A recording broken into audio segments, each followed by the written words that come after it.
Speaking test instructions. The speaking test is 20 minutes. There are 8 tasks in the speaking test. Please try your best to answer all the questions.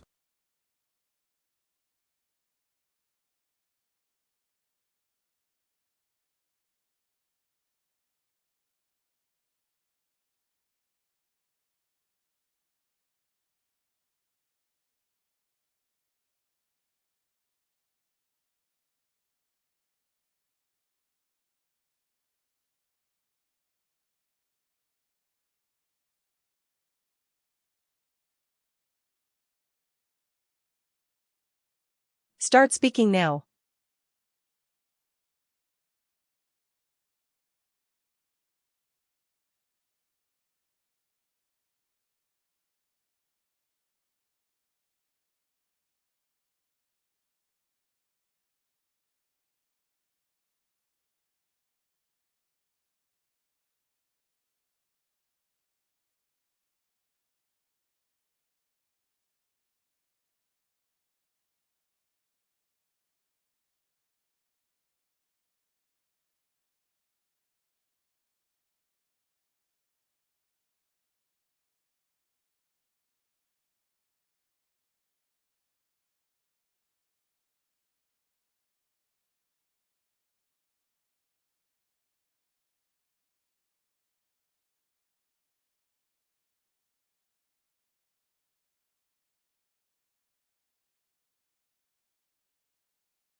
Time is up.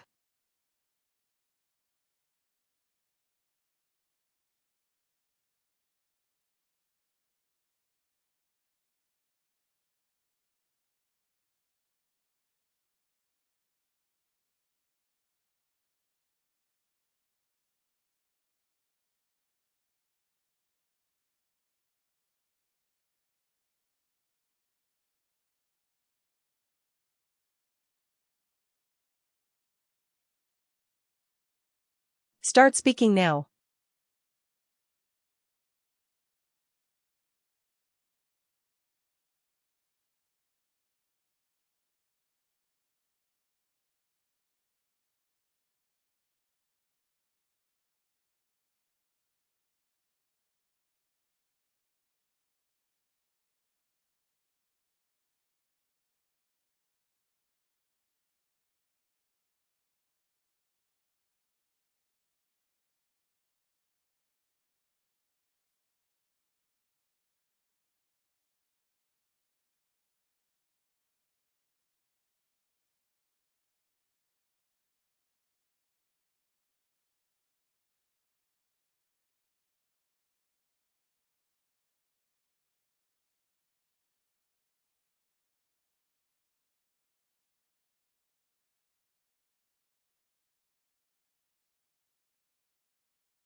Time is up.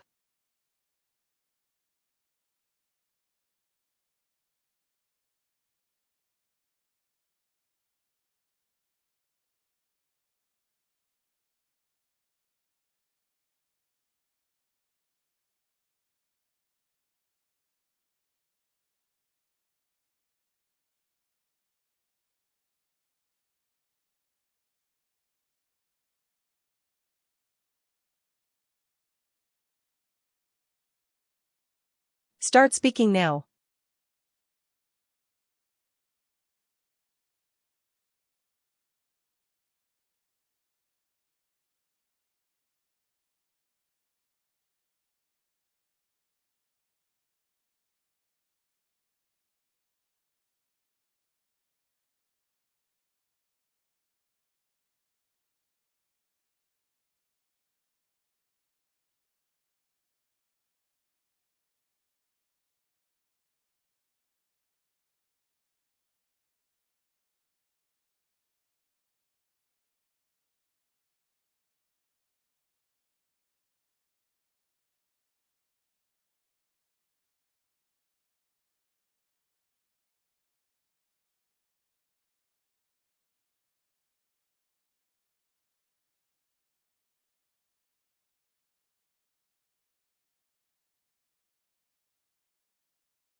Time is up.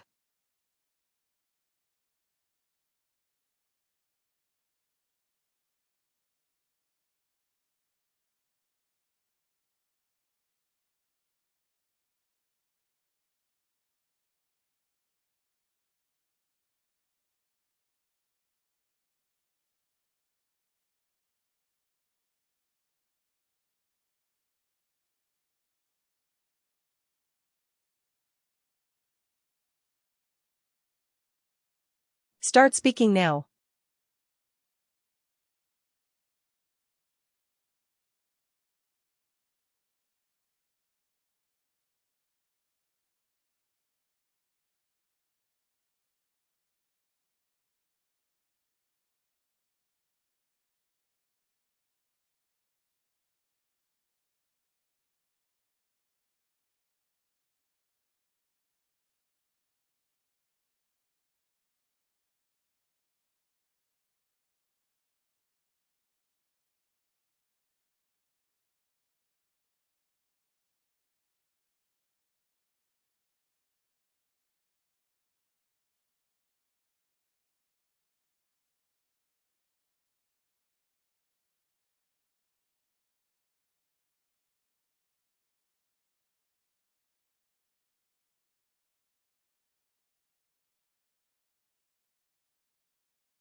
Time is up.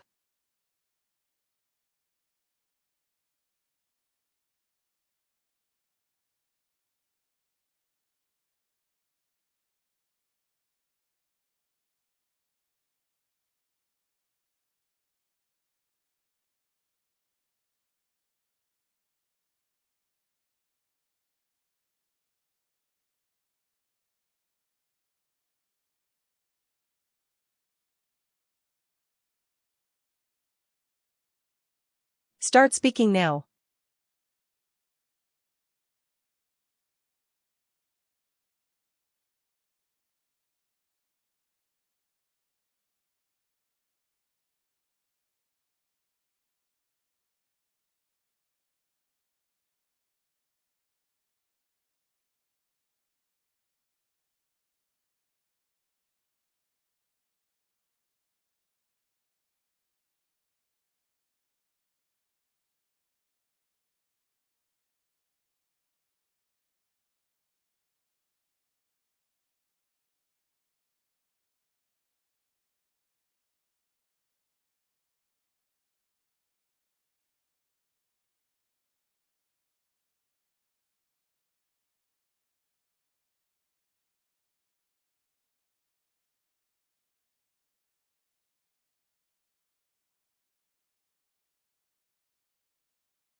Time is up.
Start speaking now.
Time is up.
Start speaking now.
Time is up.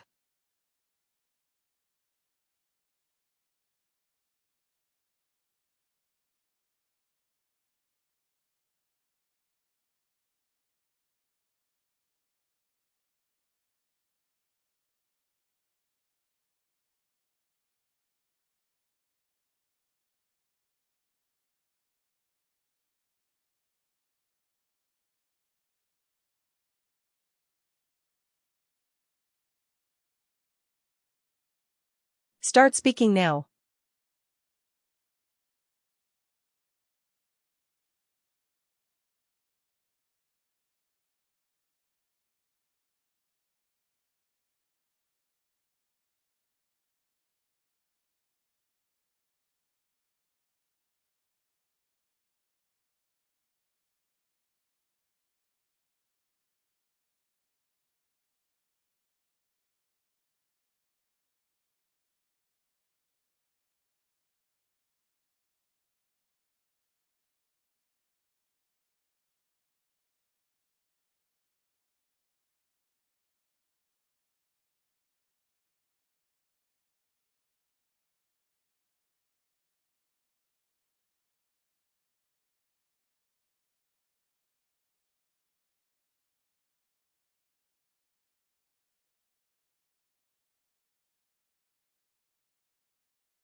Time is up.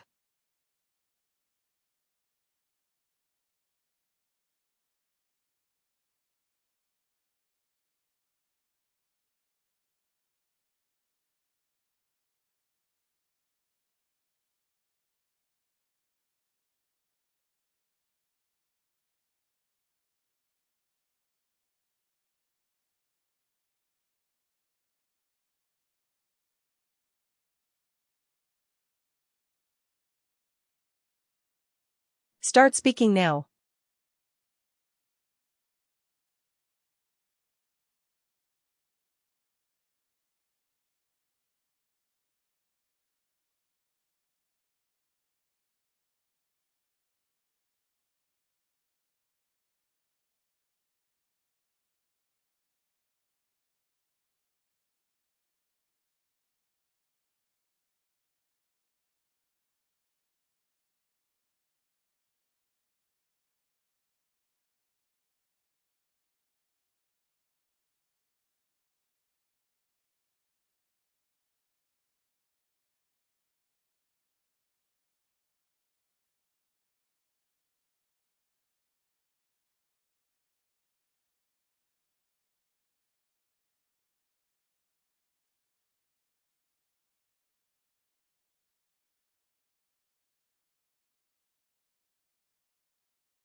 Time is up.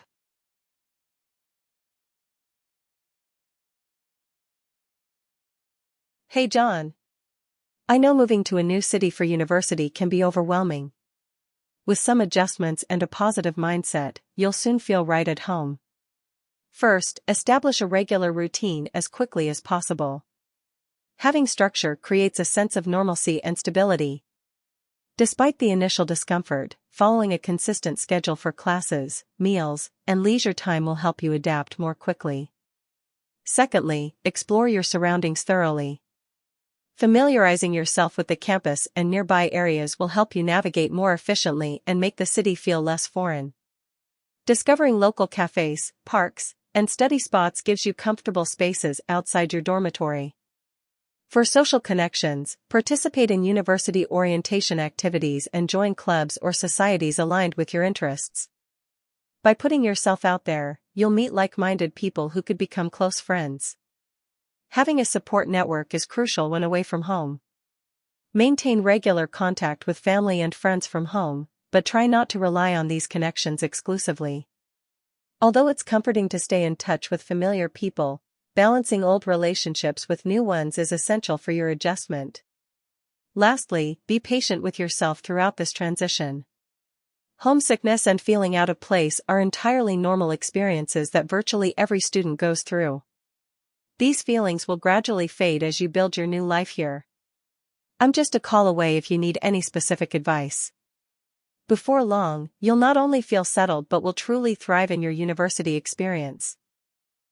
About 2 years ago, I experienced a significant conflict with my close friend Sarah regarding a misunderstanding about comments I had made about her career choices. She believed I had been criticizing her decisions behind her back, based on something another friend had told her. She became distant and eventually confronted me via text with her feelings of betrayal. I was completely taken aback, since I had always been supportive of her career path. Despite my initial impulse to defend myself immediately, I realized responding emotionally would likely escalate the situation. I suggested meeting in person rather than continuing over text. When we met at a cafe, I approached the conversation with curiosity rather than defensiveness. I listened carefully to her perspective without interrupting, which helped me understand how my comments had been misinterpreted and exaggerated as they were passed along.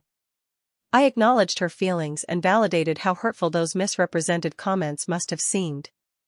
After she had expressed her concerns, I calmly explained the actual conversation I had had, providing context that had been lost. I shared examples of times I had expressed admiration for her career choices to others. The breakthrough came when we both realized how the third party had unintentionally distorted my original comments. This open conversation cleared up the misunderstanding completely.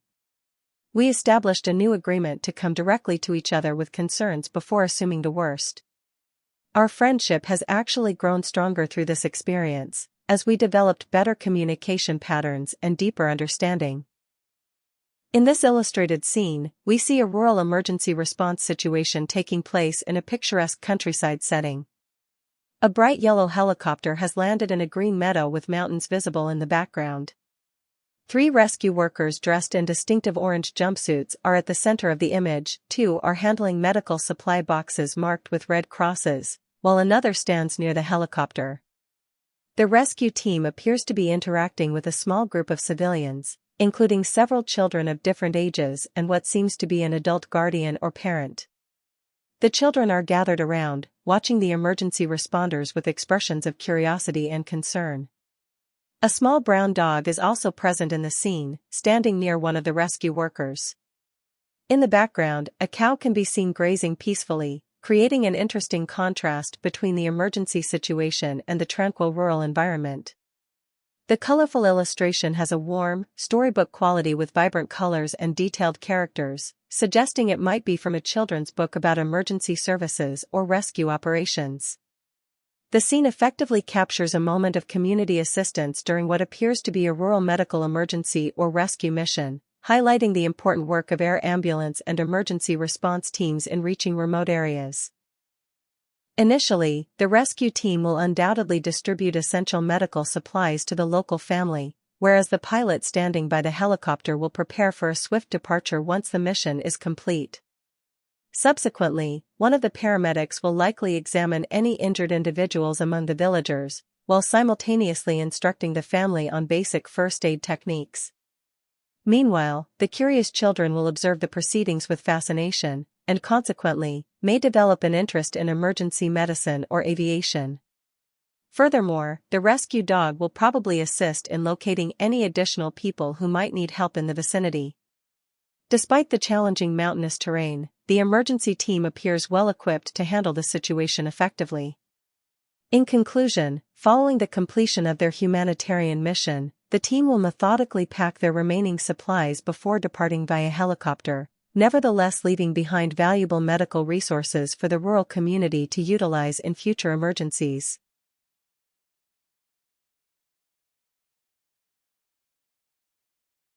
I understand you're interested in the city cultural experience for our anniversary, but I believe the weekend getaway to the mountains would be more meaningful and rejuvenating for us. First, our anniversary should be about reconnecting, and the peaceful mountain setting provides the perfect environment for that. Unlike the busy urban environment where we'd be surrounded by crowds, the mountains offer tranquility that encourages genuine conversation and quality time. We'd return feeling closer rather than exhausted from navigating a busy city. Consider the accommodation experience. Staying in a cozy cabin creates a romantic, intimate atmosphere that standard city hotels can't match.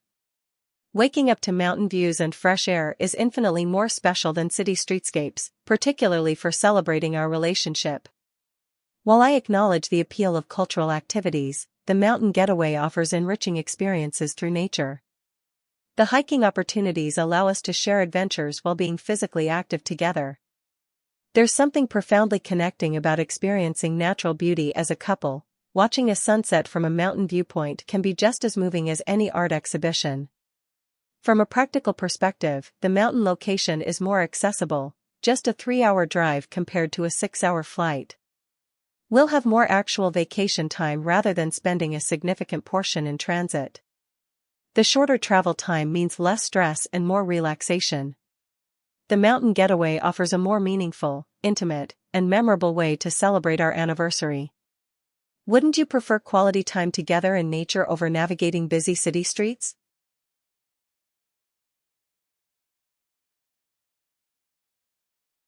I understand the appeal of a city cultural experience, but I believe the beach resort weekend would be a more rejuvenating way to celebrate our anniversary. First and foremost, our anniversary should be about relaxation and reconnection, and the beach resort provides the perfect environment for both. Unlike the hectic urban setting with its crowds and noise, the beachfront offers a peaceful atmosphere where we can truly unwind together. Moreover, the luxury spa services available at the resort would provide a level of indulgence and pampering that simply isn't possible with city sightseeing. Additionally, the beachfront dining creates a naturally romantic setting with stunning ocean views and sunset experiences that urban restaurants cannot replicate. While I acknowledge the cultural benefits of museums and theaters, the beach resort offers its own enriching activities through water sports and nature experiences. Furthermore, having everything in one location means we won't waste precious time navigating public transportation or walking between attractions. Although the flight is slightly longer than driving to the city, the resort's all-inclusive nature means that once we arrive, everything is conveniently arranged for maximum enjoyment with minimum stress. In contrast to the constant stimulation of a city, the beach environment encourages us to slow down and be present with each other. Consequently, we'll return feeling genuinely refreshed rather than needing a vacation from our vacation. Don't you think celebrating our relationship deserves this kind of restorative experience rather than the exhausting pace of city sightseeing? I appreciate the opportunity to discuss my remote work situation with you today. As you know, I've been working remotely for the past 2 years, and I'd like to share why continuing with partial remote work would benefit both me and the company. My productivity metrics have consistently shown strong performance throughout the remote work period. Despite working from home, I've maintained or exceeded my pre-pandemic output while meeting all project deadlines. Without the daily commute, I've actually dedicated more time to work-related tasks while maintaining a healthier work-life balance. On a personal level, my family situation has evolved during these 2 years. My elderly mother now requires regular medical appointments that I help coordinate, and my child has special needs that benefit from having a parent more accessible. Nevertheless, I've managed these responsibilities without impacting my professional obligations by utilizing the flexibility remote work provides. I understand the company's desire to restore in-person collaboration. As a compromise, I propose working in the office 2 days per week and remotely for 3 days. This would allow me to participate in important meetings and team-building activities while maintaining needed flexibility. I've invested in a professional home office setup that ensures privacy for confidential work and reliable connectivity. Given my 5-year history with the company and consistent performance record, accommodating this request would demonstrate the organization's commitment to supporting valuable team members through different life stages. What are your thoughts on this proposal? I've been thinking about the return to office decision, and I'd like to propose a hybrid work model that could benefit our entire team while addressing company concerns about remote work. Our team has demonstrated strong performance during 2 years of remote work, consistently meeting deliverables and maintaining client satisfaction. While in-person collaboration offers unique benefits, technology has enabled effective virtual teamwork for many functions.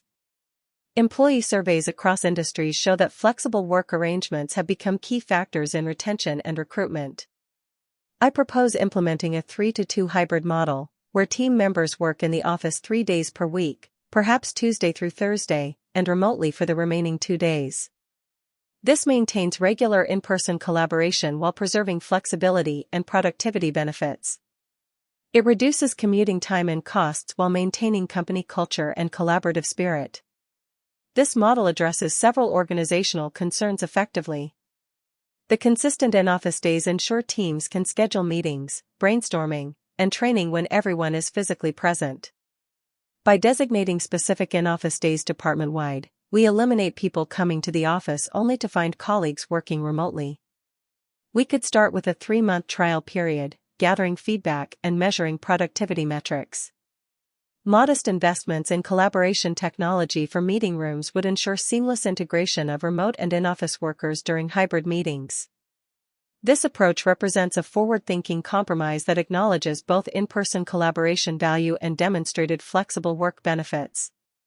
It positions our company as an employer of choice in a competitive talent market. I believe that both big cities and small towns offer unique advantages, with the ideal choice depending on an individual's priorities, life stage, and personality. Big cities typically provide unparalleled professional opportunities and economic mobility. For specialized careers in finance, technology, or the arts, metropolitan areas offer access to industry networks, diverse employers, and advancement possibilities that don't exist in smaller communities. Cities generally provide superior amenities including specialized healthcare, diverse dining options, cultural institutions, and public transportation. They often appeal to young professionals, specialists requiring specific resources, and those valuing variety in daily life. However, this abundance comes with significant trade-offs. Housing tends to be dramatically more expensive, forcing many residents to accept smaller living spaces or lengthy commutes. Cities typically experience higher levels of noise, traffic congestion, and pollution. The fast pace and anonymity sometimes leads to weaker community connections despite the population density. Small towns often excel where cities struggle.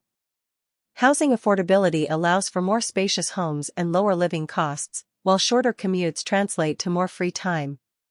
Tight-knit community networks provide stronger social support systems and opportunities for meaningful local involvement. Proximity to nature and outdoor recreation represents a significant quality-of-life factor for many residents. The slower pace appeals to those seeking a more relaxed lifestyle. However, small towns present their own challenges. Limited career opportunities and economic vulnerability when dependent on few major employers can create financial instability. Reduced access to specialized services often necessitates traveling to larger centers. The lack of anonymity might feel constraining to some individuals. Rather than declaring one superior, the optimal environment depends on individual priorities and circumstances. Many find compromise in medium-sized cities or suburbs that blend aspects of both environments. Hey Alex, you won't believe where I'm waiting for you. I'm standing right in front of that bizarre snail-shaped building we saw online last week. You absolutely can't miss it since it's the most unusual structure in the entire neighborhood.